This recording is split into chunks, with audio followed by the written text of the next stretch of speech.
Good morning, everybody. Welcome to another episode of the Doctor's Lounge. I'm Dr. Scott Barbour, and you're listening to me on America's Web Radio.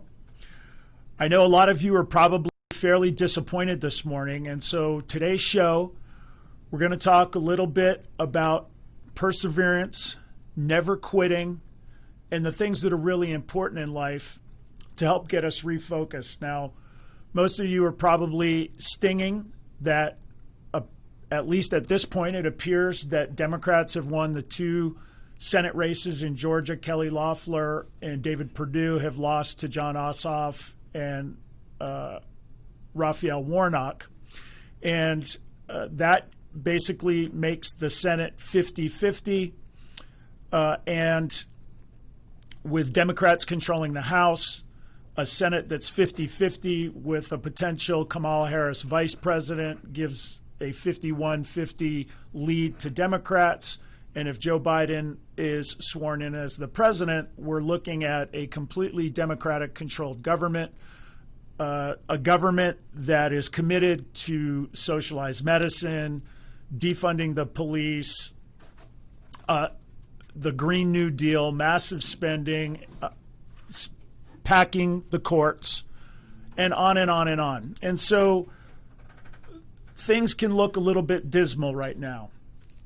And I want to encourage everyone that there is still light at the end of the tunnel, that quitting is not an option. And I'm going to do some things today. We're going to talk about some historical scenarios that can shed light on the current situation. And I'm going to share with you some of my own personal anecdotes that illustrate how all is not lost. And I would also like to emphasize to people that life is not about what I wish. My father used to tell me all the time, you play the hand you're dealt. Don't sit there and wish about the cards that you didn't get. You got to play the cards that you did get. And right now, these are the cards that were dealt. Now, there are people that are waking up in the morning today that are dealing with recent loss of sight, the inability to walk.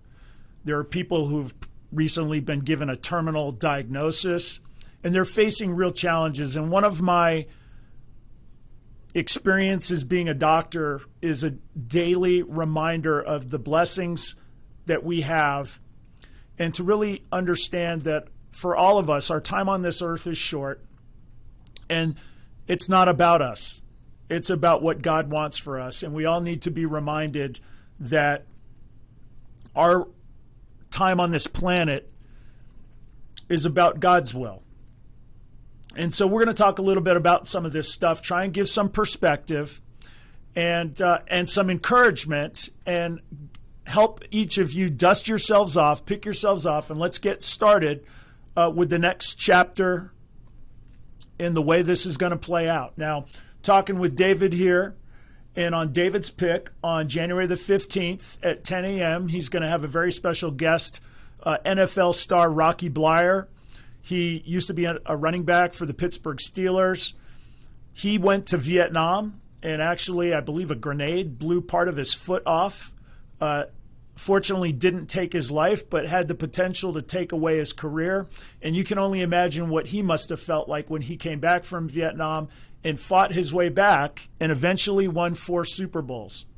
And I'll bet you that when he was laying in a jungle in Vietnam with part of his foot blown off, he probably felt things were pretty bleak and that there was no way forward. But because he persevered, because he didn't quit, he eventually was part of the Pittsburgh Steelers' 4 Super Bowl championship teams. And that should give us all encouragement that life goes on. Despite what happened yesterday, life goes on. Now, I'm going to tell you a little story about my daughter. Now, like many of us, we have our kids play sports and engage in activities. And at least from my perspective, I don't expect my girls to become professional softball players. My little one rides horses. I don't expect her to be a professional equestrian competitor. But what I do want them to do is learn life's lessons. And my 12-year-old daughter, a couple of years ago when she was 10, she learned a really great life lesson that I think is appropriate for today. Now, a lot of you have either played baseball or softball. You have kids that play baseball or softball, and you're familiar with a batting swing called the tomahawk, which is sort of a no-no. You got this situation where you're coming over the top with the bat instead of swinging through the ball. And when batters kind of get into this rhythm of this tomahawk chop, it can be difficult to get them to correct their swing, and it makes it tough for them to connect with the ball and get good hits. Well, a couple of years ago, my daughter was playing on a softball team, and they were playing in a championship game, and she was having a little bit of difficulty with the tomahawk chop. And so we had been working on it. We went to a batting instructor, and I went out in the yard with her, and we sort of worked on this. And we get into the game, and I felt really good about her swing. She had been swinging nice and level and connecting with the ball, and I was really excited for her to have a great game.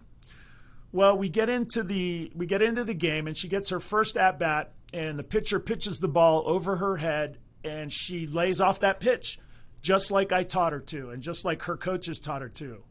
And the umpire called strike. And I was somewhat frustrated. I'm thinking to myself, my goodness, I'm trying to teach my daughter to lay off these high pitches with the tomahawk chop, and you got an umpire who calls a ball over her head a strike. It's ridiculous. But we all know life is not fair. So the next pitch came down the pike, and again, it was over her head. And to my daughter's credit, she did not swing. And the umpire called strike again. So she turned around and she looked at me and she started tearing up. And I said, listen, that's the way life is. Get up there, focus, and finish your at-bat. And so she gets up there, and the next pitch comes, and it's over her head, clearly. She does not swing at the ball, and the umpire calls strike. 1, 2, 3, she strikes out in the first at-bat, and she turned around and she started crying. And she said, this is not fair. I've been trying to hit this level swing, and the umpire called strikes. And I looked at her and I pulled her off to the side and I said, listen, this is the way things go in life. Not everything is fair. Not everything works out, but you don't get to quit. What are we going to do? And she goes, well, I'm going to have to make an adjustment. I said, absolutely. You're going to have to go and get those balls up above your head. And just understand that this umpire is calling these balls over your head a strike. So she gets up to her next at-bat, and the first pitch is over her head, and they call strike again. Now, at this point, I'm really frustrated at the umpire because it's getting to be ridiculous. I mean, these balls are so far over my daughter's head, and I mean, on the inside, I just wanted to strangle this umpire. You're killing me. Been working with her for a couple of weeks on trying to level out this swing, and you're just really, it's almost like you're trying to mess everything up that we had been working for. And so she looked at me, tearing up again when that first ball came over her head, and she started tearing up, and I said really loudly so the umpire could hear it. I said, yes, he's calling those balls over your head strikes. It isn't fair, but it's the way life is. Get up there and make an adjustment. So she turned around, she got up to the plate, and the next pitch came down over her head, and she smacked that thing into right field, and she scored 2 runs and got a 2-run single. And I could not have been more proud of her for the way she handled that adversity, the way she didn't quit. And more importantly, I thought to myself, she's going to put that one in her pocket and save that for something more important in life.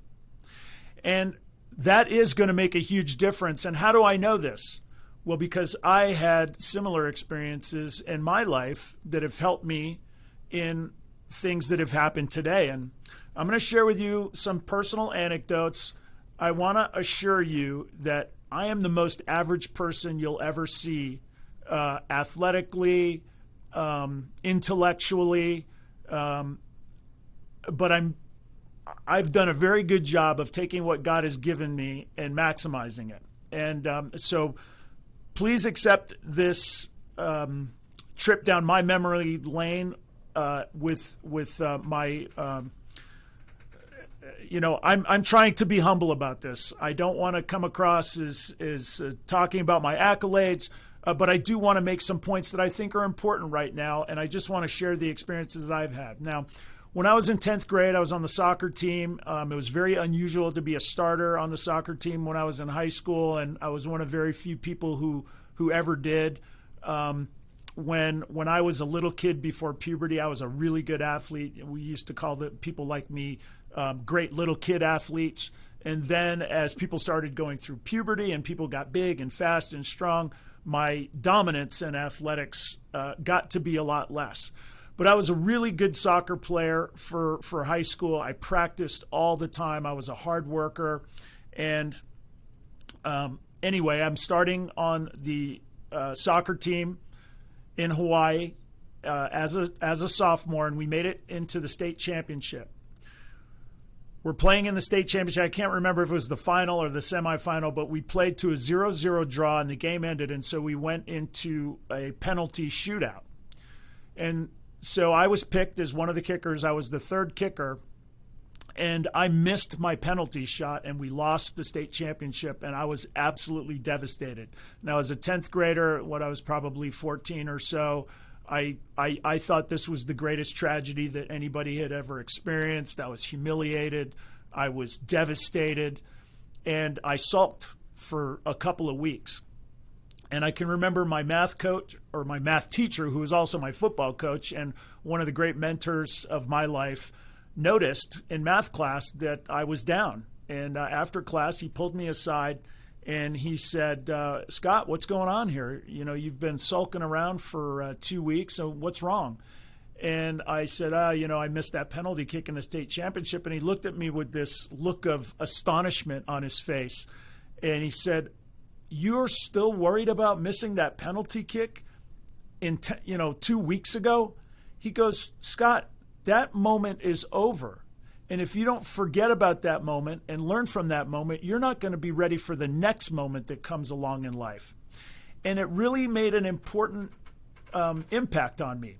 I was able to sort of get over it, and he started asking me, what are you going to learn for this? And one of the things we got through talking about it was, I missed that penalty shot before I ever even took it. First of all, I never practiced penalty shots, ever. And, getting in a pressure moment of a game and doing something that you have not prepared for and then failing, well, you shouldn't be surprised. If you don't put in the time and you don't put in the preparation, you're going to fail. Well, I learned from this. We came back the next year, my junior year, and we won the state championship. And then we came back my senior year. We won the state championship again. I was the Hawaii State Player of the Year back then. And I got recruited to UCLA to play soccer, which was the number one soccer team, college soccer team in the nation. And as a 17, 18-year-old kid, I thought I was on the path to be a professional soccer player. I believed in my heart that I was going to be the next Pele. And I got to UCLA, and I realized that very quickly that I was a big fish in a small pool growing up in Hawaii, and all of a sudden I became a very small fish in a big pool when I got to UCLA. We had 5 players on our team that were on the U.S. national team. One of the players was playing in the Bundesliga, which is a German first division soccer league. So he was an amazing player. And we had this drill in practice where you have half the team line up on one side of the goal, half the team line up on the other side of the goal, and they would give you a number. And so, if the coach called out number 2, they'd throw the ball out into the field, and number 2 from one side would go, and number 2 from the other side of the goal would run out to the ball. The person who got the ball first was on offense. The person who got there second was on defense. And it was just a drill to try and get you to go out, get the ball, and go one-on-one to the goal. Well, I was number 7. I remember it vividly. And the other number 7 was this player who played in the Bundesliga. Now, I didn't know him at the time, and I had no concept of how good he was. But as a professional soccer player, this guy was fast and quick and one of the greatest athletes I've ever seen. And The first time they called 7, he runs out, I run out, and of course he's blazing fast and I'm not. He got the ball first, and so I tried to play defense on him, and he put the ball between my legs and he scored a goal. And when you get the ball put between your legs in soccer, we call that a nutmeg, and it's a very emasculating thing, or a very humiliating thing to be able to do to an opponent.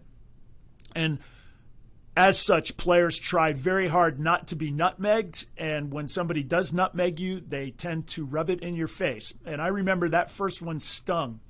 And I sort of went back to the line, and I was shocked to my core that I had no way to compete here. I mean, this guy was so fast and so quick, I'm reeling in my head.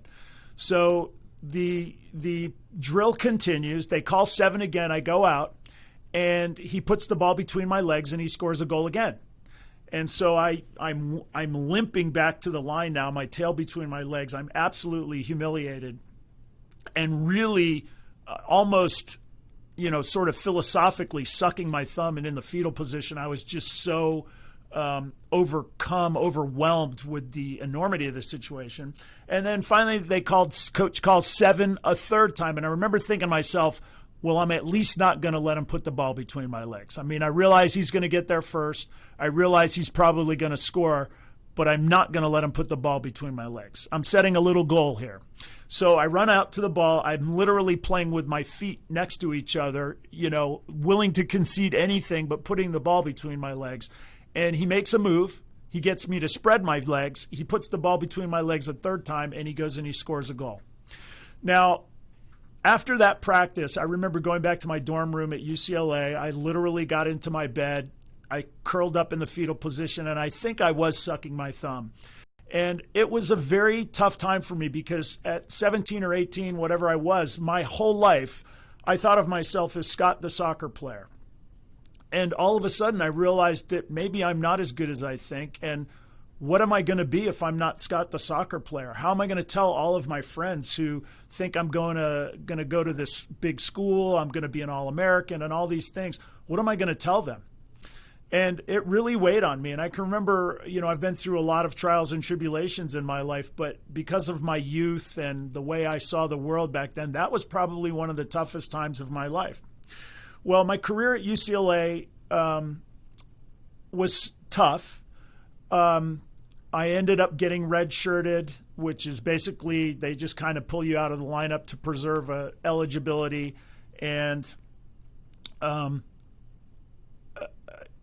I basically was not on the team now. I'm on the team, but I'm not able to play this year.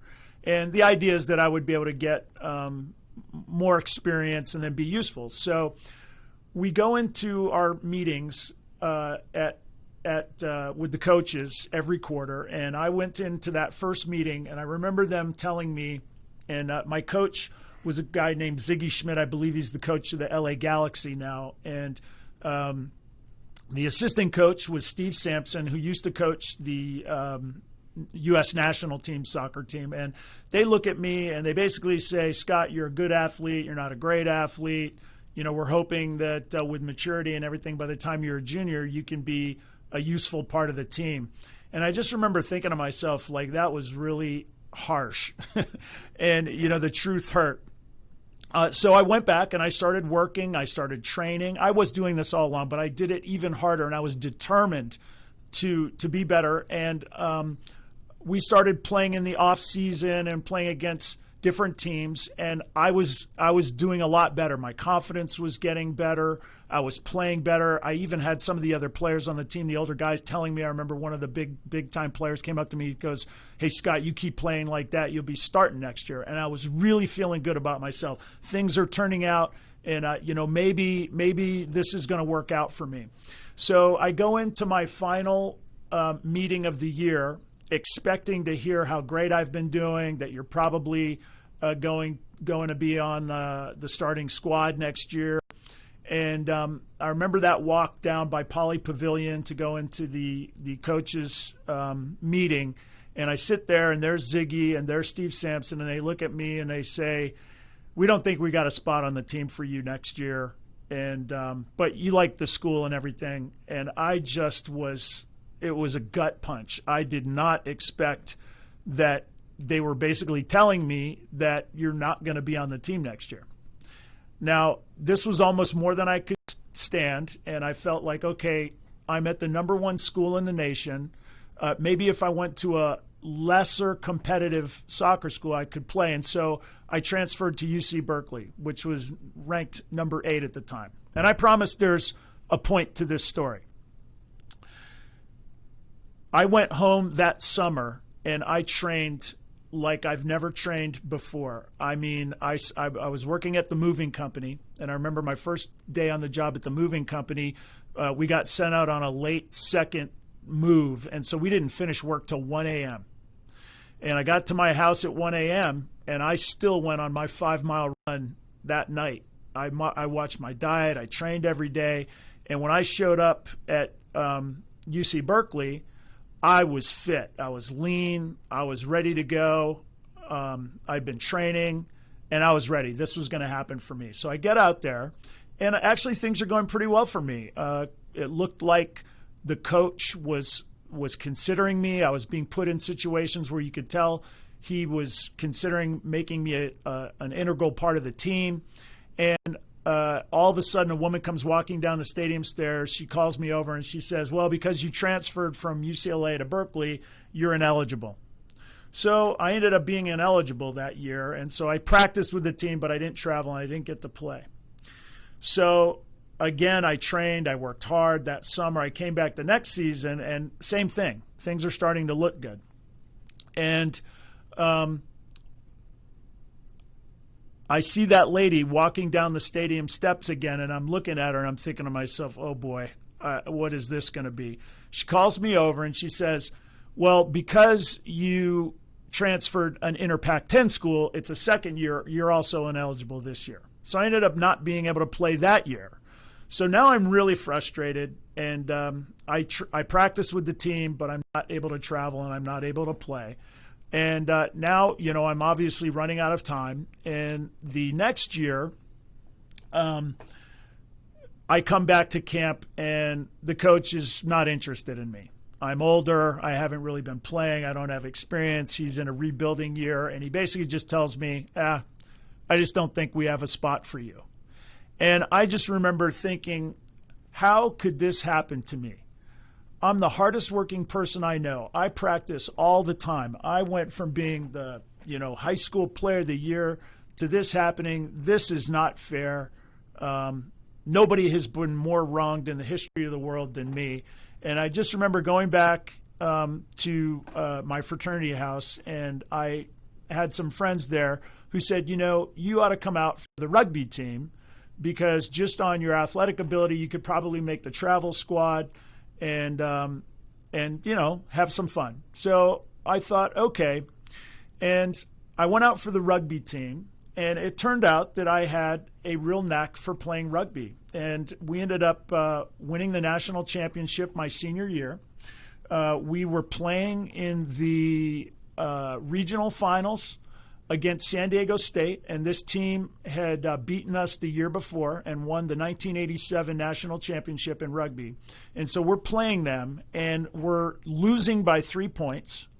And all of a sudden, we get a penalty, and I kicked for the team. So I got this 45-meter kick from the sideline. So it's a long kick from an angle with all the marbles on the line. And I thought back to my 10th grade when I missed the penalty kick. But the difference was I practiced every single day after school to make these kicks. And so I would go up to the stadium and I would just kick. And my confidence was so high that I went and I made that kick, and it tied the game. And as soon as I made that kick, the referee blew the whistle. Time was up. So we literally tied the game in the nick of time. And so we went into overtime. We ended up winning that game. And then we went on to win the national championship. And I won All-American honors that year. Now, the point I'm trying to make is all of the training that I did for soccer did not pay off for soccer. But the training and the hard work and the commitment, it paid off when I had another opportunity. And this is what I'm sure you guys have had your parents say, I know my father used to say it to me all the time, that God has a plan for you, and that when he closes a door, he often opens a window, and you need to go look for it. And that's where I feel we're at as a country today. A door has been closed, but the fight goes on. And that's the other thing my father used to always tell me is you never get to quit the game of life. No matter how hard you're hit, no matter how many negative things happen to you, no matter how unfair life comes at you, you can't quit. But if you keep moving forward, if you keep trudging forward, he also used to say to me, good things come to those who work hard. Good things always come to people who work hard. And that's where we're at right now, ladies and gentlemen. We are in a situation where our country is under assault by people who want to grow government. They want to control our education. They want to control our health care. They want to control our businesses. And we're in a fight. But you know what? This fight never ends.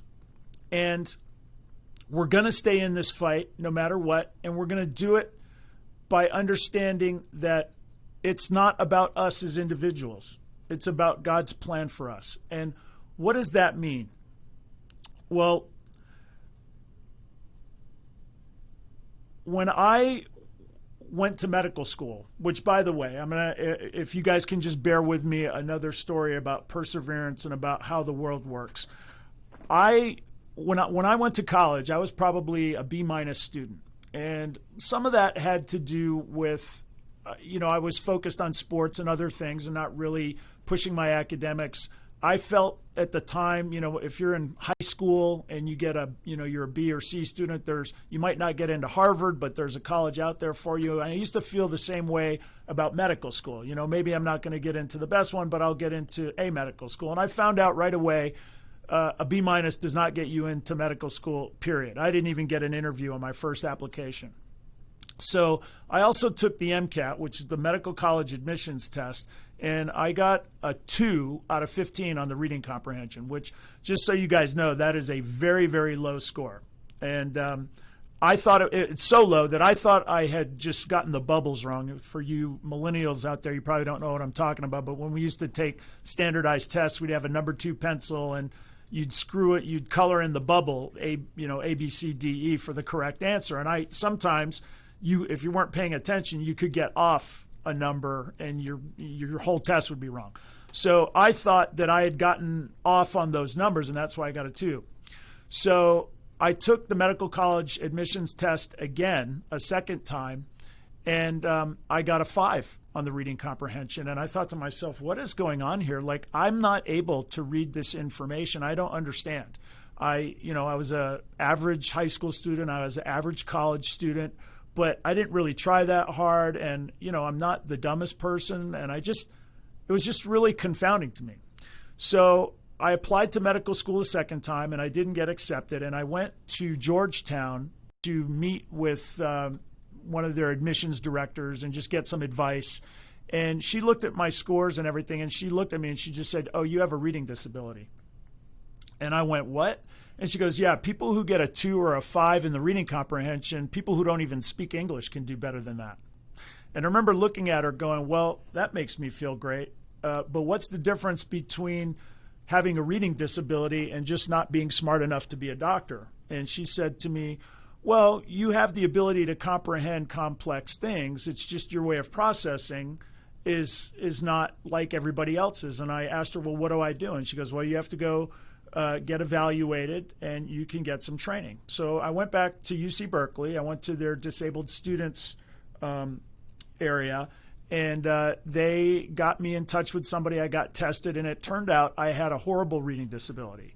Now, you have to understand, this is like a couple of years after I already graduated college.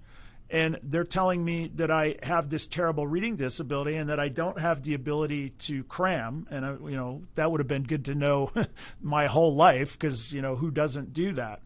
And so I spent a year learning how to read. I got a tutor, and I went to my 2 jobs, working as a bartender and a fitness trainer. I was playing rugby at the time, club rugby, and I was studying. and I would go to Stanley Kaplan every day, and which is a place to study for standardized tests. I don't know if they still exist. They probably do. But it was tough, but I didn't feel sorry for myself. I went and I studied, and I took this third test, and I got extra time. That was part of the thing with the reading disability, was you got extra time, and that made the difference. I got such a high score on the MCAT that I thought, okay, for sure, I'm going to get in this time. And I'll tell you guys what happened when we come back from this break. You're listening to the Doctor's Lounge. I'm Dr. Scott Barbour on America's Web Radio. The Docs for Patient Care Foundation is your way to join the fight and become a member of an organization created by doctors for patients dedicated to fighting for your healthcare freedom and preserving the doctor-patient relationship. Get a pen and paper. Write down www.docsforpatientcarefoundation.org. That's www.docsforpatientcarefoundation.org. Go to our site and please make a generous tax-deductible donation and join the fight today. Thank you. Hello, I'm Dr. Mike Karuchak. Have you ever wondered what doctors talk about amongst themselves? If you do, join us on the Doctor's Lounge and hear the doctors' conversations amongst themselves.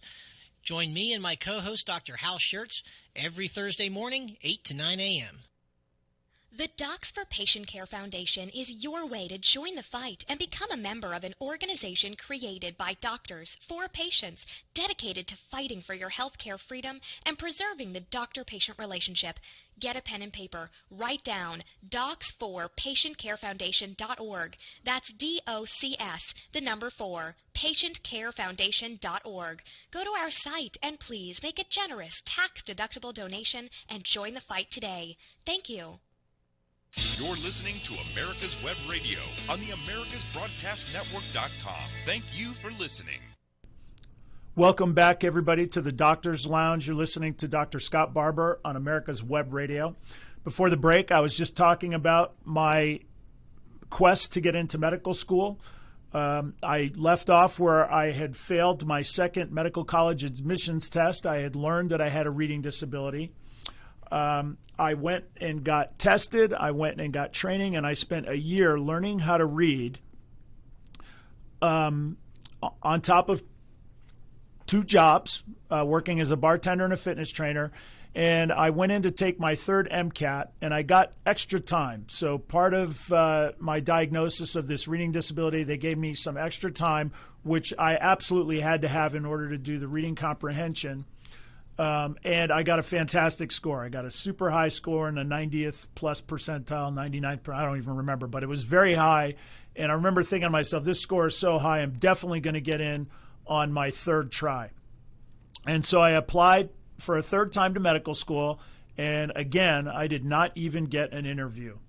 So I'm starting to feel a little bit dejected now. I'm starting to feel like maybe my life is not going to turn out the way I had planned. And I asked myself, what should I do? And I thought to myself, you know what? I have to get my grades up. So I went back to graduate school, and I remember thinking to myself, I just spent all this time trying to get a great score on an MCAT. The last thing I want to do is have to take the GRE to get into graduate school, another standardized test. So I remember thinking to myself, my parents lived in Northern Virginia. I called American University, which is located in Washington, D.C. I got in touch with their biology department. I basically told them my story, that I was really wanting to get into medical school, that, I have this great MCAT score. I really don't want to take the GRE. And they accepted me. And it was great. I remember Dr. Mira Jung, who was my mentor there. She gave me a lab job, so I was able to make some money.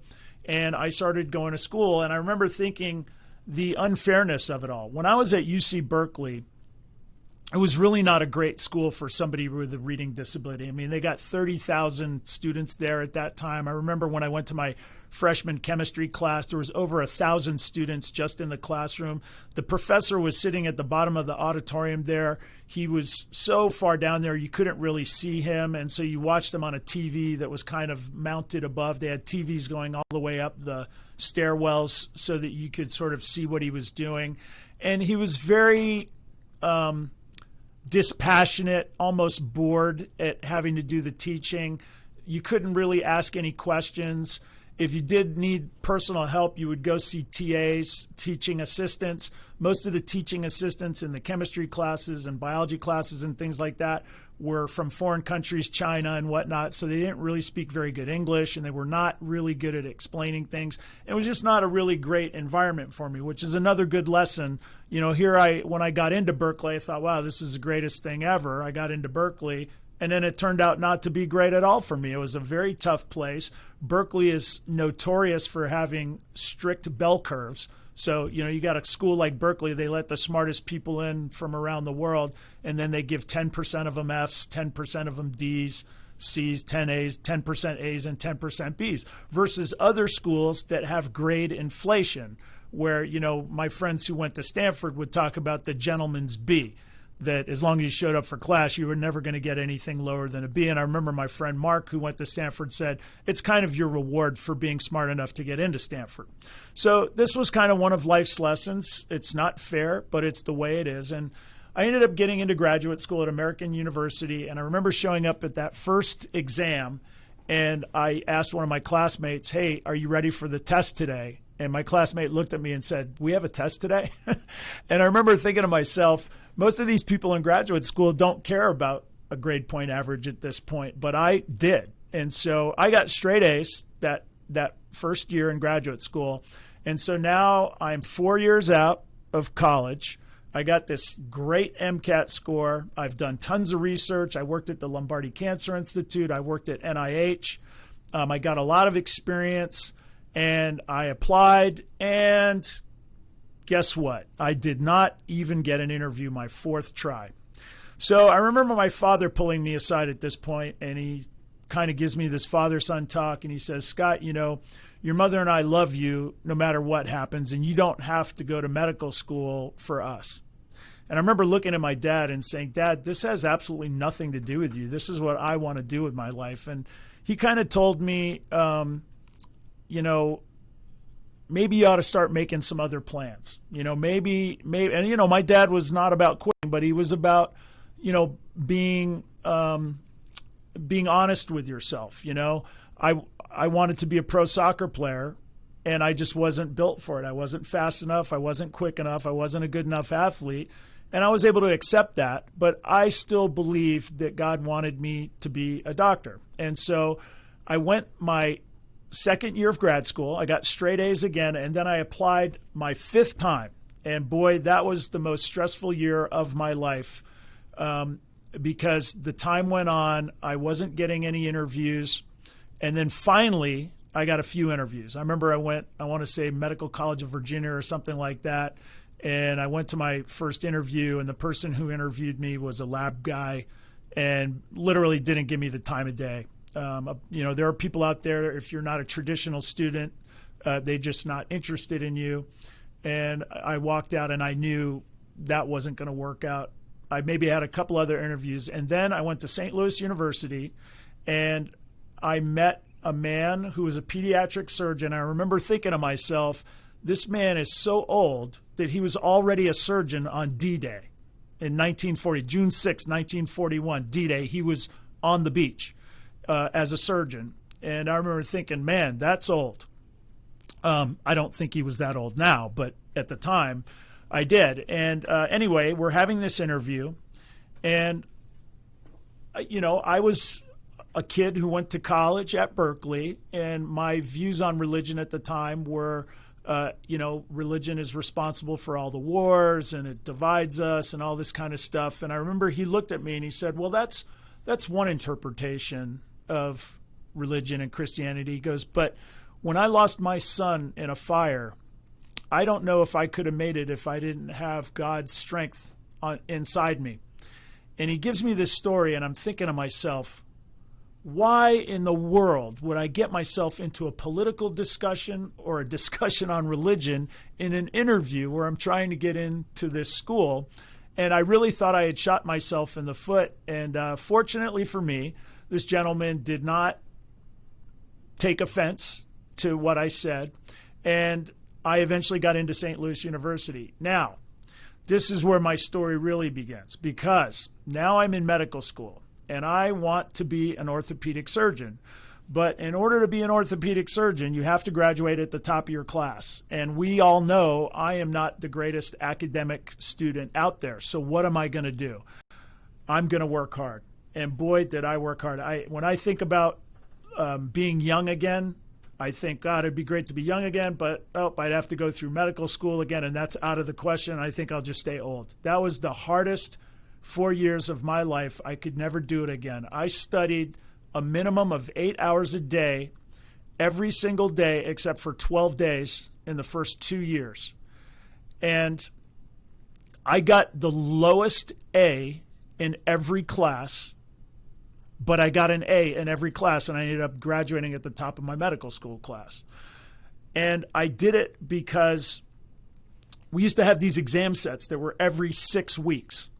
So you go to school for 6 weeks and you take all these classes: anatomy, chemistry, biochemistry, microbiology, immunology, anatomy, on and on. I mean, a million classes. It was really, really, really tough. The volume of information that you had to process was unbelievable. And so we would go to these classes for 6 weeks, and then you'd have 1 week where you'd basically just have all exams. And then you'd kind of, everybody decompress, and then you'd go another 6 weeks and have another exam set. Well, most people used to kind of ease into their next exam set studying and wait a couple of weeks. Not me. I took that Saturday off, and that Sunday I was right back at it, 8 to 12 hours or more every single day. And when I reflect back on the way things worked out, it ended up being amazing. And this is the point of today's show. This is the point of understanding what we're facing with the way the political landscape is looking right now. I graduated at the top of my medical school class, and I had 5 years of life after college that I would never have had I gone directly to medical school. I mean, those years I played rugby, I traveled, I did a lot of fun things during that time. And by the time I got to medical school, I was so fresh, so hungry, so ready, and actually so mature that I had a competitive advantage on all of my classmates. And when I looked back on it, it's like, wow, I thought all these times I wasn't getting into medical school, all this 5 years that things were not working out my way. In fact, it was working out perfectly for me and set me up to be successful and to be the doctor that I am today. And that's what I want you guys to focus on. Opportunity presents itself. The road to success is met mostly with failures. And if you talk to anybody who's been successful, they will tell you the things they remember most were all of the failures that they've had. And when I started getting into medical school, I got into my residency. I was a top resident. I got into a very competitive fellowship. My fellowship director and the people that were there told me I was the best fellow we ever had. And so I was very well trained when I came out. And I remember thinking, okay, now I want to build my medical practice. And, you show up that first day after training and you're so well trained and ready to go, but you don't have any patients. And the way that we used to build those patients was one at a time. That's what my mentors used to tell me. You build your practice one patient at a time by delivering quality care, by delivering the type of care that patients desire, and the type of care that sadly is going away because our doctors are becoming bureaucrats and not doctors earning their patients one patient at a time. And, you would go to the emergency rooms. I would show up myself. I've talked about this on the show many times. A hip fracture, I'd come in, meet the family, talk to the patient, do that surgery at night. Nowadays, that very rarely happens just because of the bureaucracy and the fact that patients are not really, they don't really develop relationships with their doctors anymore. And a lot of this has to do with the corruption of our third-party payer system. And anyway, I opened up my first practice, and we eventually went bankrupt. And it wasn't because we weren't delivering great care and all of that. It was because the insurance companies had created a scenario with these ICD-10 codes, which is the coding system, and the CPT codes that that are basically designed to allow insurance companies to get away with not paying for their care. And that's basically what happened. I got 5 years into our first practice. Insurance companies would use these loopholes in telling us we're not coding right, and it took forever. Nobody trains doctors on how to do this coding. They would refuse to pay, and eventually we ran out of business. The other thing that happens is, we have talked about it on this show, that insurance companies, government officials, Medicare and Medicaid, they're all in cahoots to take control of big medicine, and their goal is to disenfranchise doctors and their patients so that they can make all of the decisions. Now, I felt that this was very frustrating to me. I just worked really hard to develop a skill set. I worked really hard to be able to be in a position to build my own practice. And here I was controlled by this bureaucracy.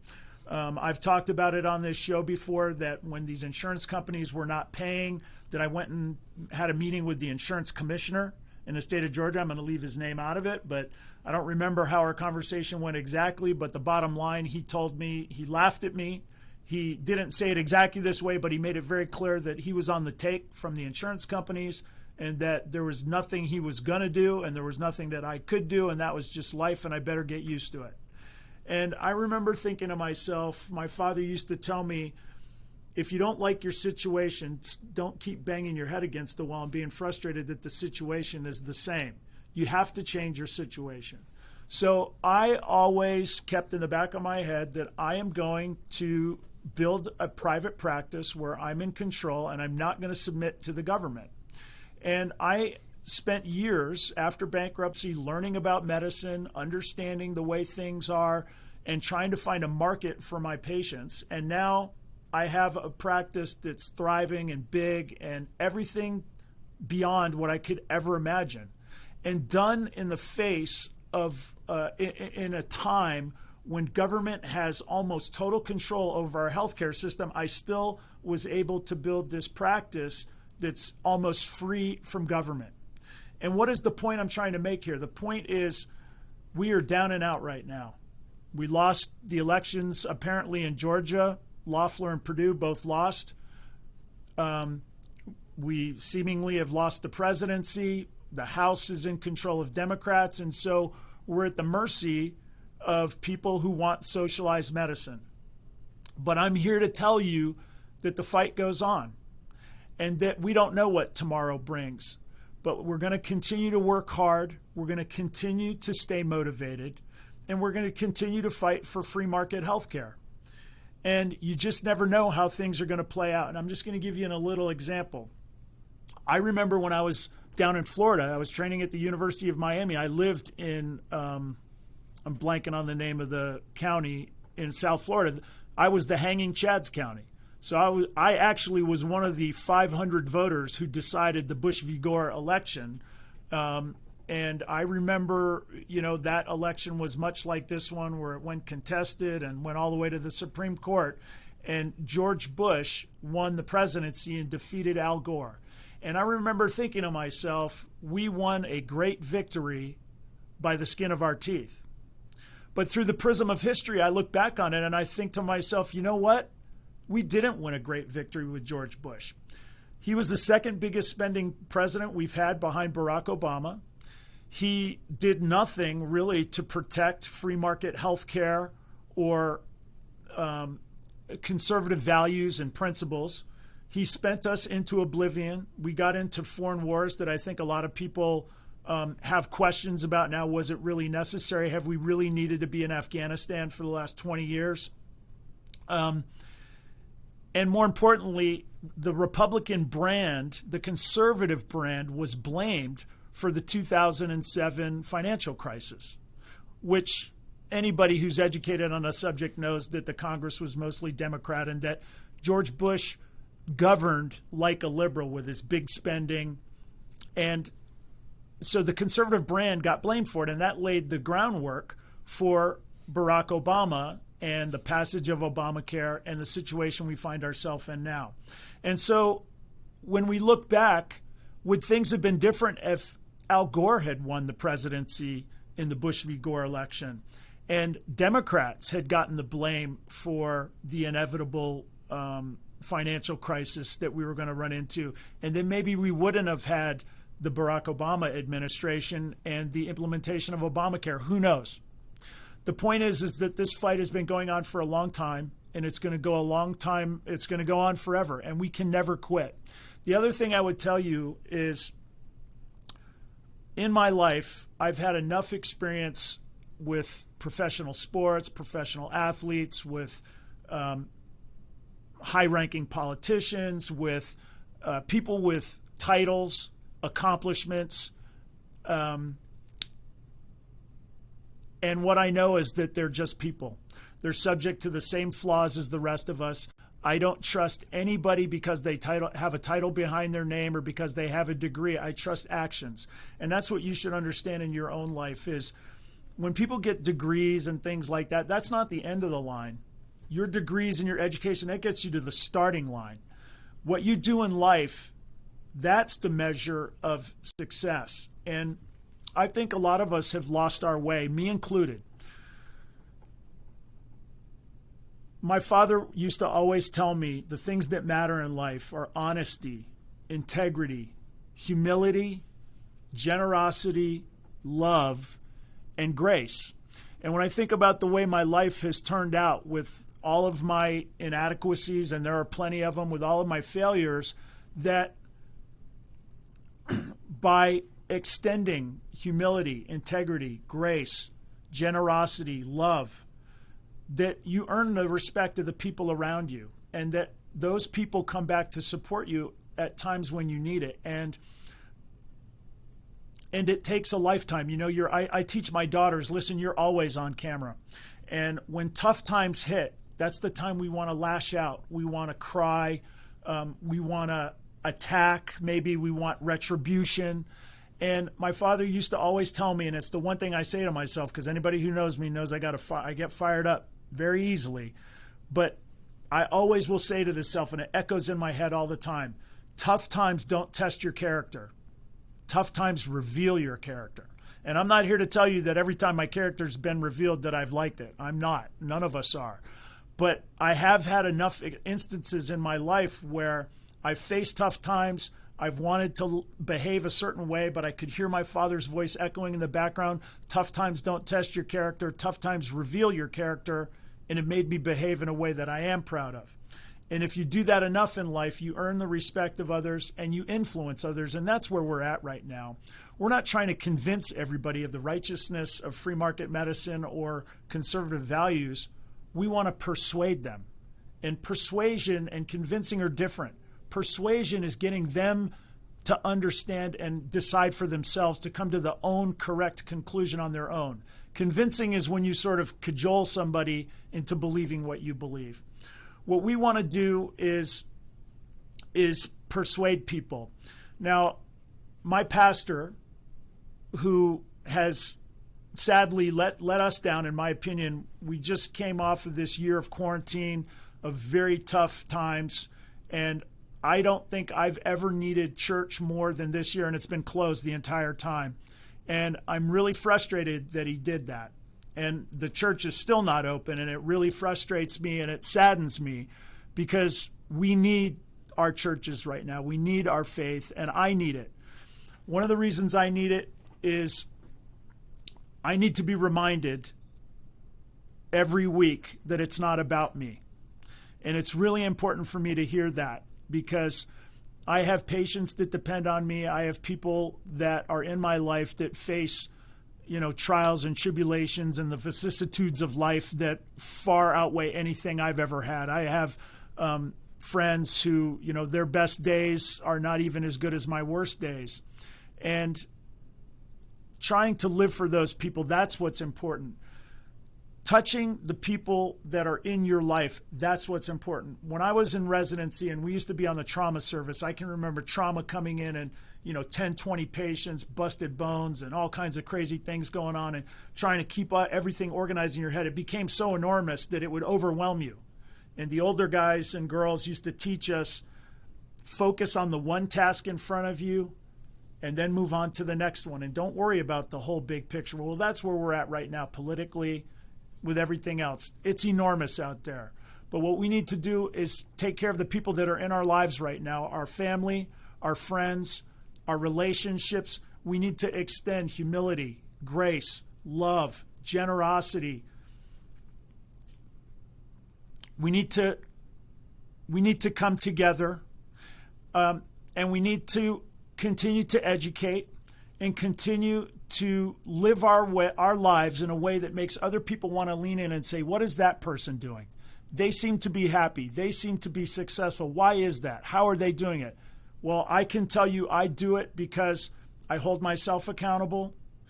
I try to put my faith in God, and I try to remind myself on a daily basis that this isn't about me. This is about what God wants for me, and I have to listen and hear that. And that's what I want for you guys too. I hope today wasn't too out of the way. I hope it wasn't too much of my life. I don't really necessarily want to talk about that, but what I really want to do is encourage people that we can never quit. We can never give up. There's always a way forward, and we're going to find it. And I want you guys to keep tuning in. We're going to talk about what's going on with healthcare. This fight goes on forever. We have to always fight for free market medicine. You never get to quit the game of life, okay? Good things always come to those who work hard. Tough times don't test your character. Tough times reveal your character. And let's be thankful for what we do have in life. There's a lot of people who are suffering. There's a lot of people that have obstacles in life that are unimaginable. We're all here for a short time, and we have to make our time count. I want to thank you guys for listening to me on the Doctor's Lounge. I'm Dr. Scott Barbour. You're listening to me on America's Web Radio. And in the coming weeks, we're going to have some great guests for you to hear kind of their stories. We're going to continue to keep you updated on what's going on in healthcare. I'll see you guys next time. You're listening to America's Web Radio on the AmericasBroadcastNetwork.com. Thank you for listening.